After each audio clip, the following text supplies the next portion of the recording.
we don't look at it in the same lens as it's looked at as a good thing. It was here when the state was established, and it was an important part, in our state's history and that sort of thing. But, a lot of us would look at it in a different light.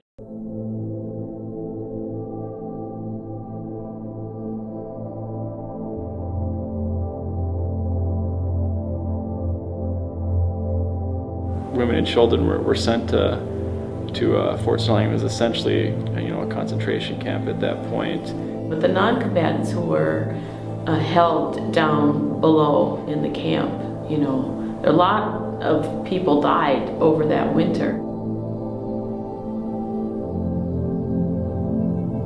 We don't have the same relationship with that land that we once had, whereas, the Dakota were essentially banished from the state after the War of 1862. And it was technically illegal to be a Dakota person in the state of Minnesota. In fact, I don't know if that law is actually off the books. So, naturally, you would feel, I would think, displaced.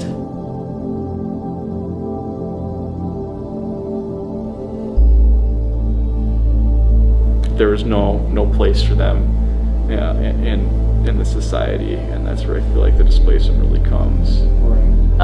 The slavery story in Minnesota. Most people don't think there was slavery in Minnesota, but there was, and there was quite a lot of it here at the fort.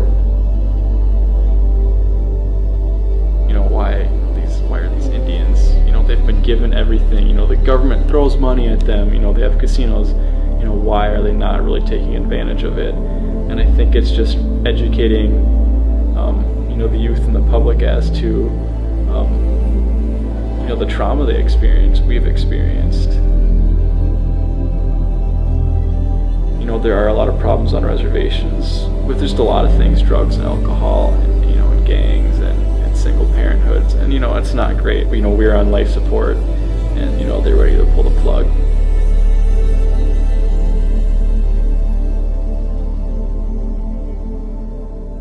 There are steps being taken today as far as reviving the culture and our language and our religion, and making that more of a priority to teach, our youth and me and us and adults that haven't been exposed to that. But the program that they did back then is very different from the one we do now. Try to include more stories.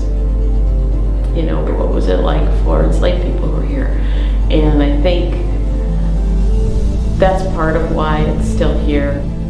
I think a lot of it is just hopefully people start to realize, that there is this completely different worldview and ways of looking at things in Native cultures in general. But, here in Minnesota, I am hopeful, and I think there's a lot of great work being done, especially because of the larger American Indian population in the state. But we're a long ways off. There's a lot of work to be done.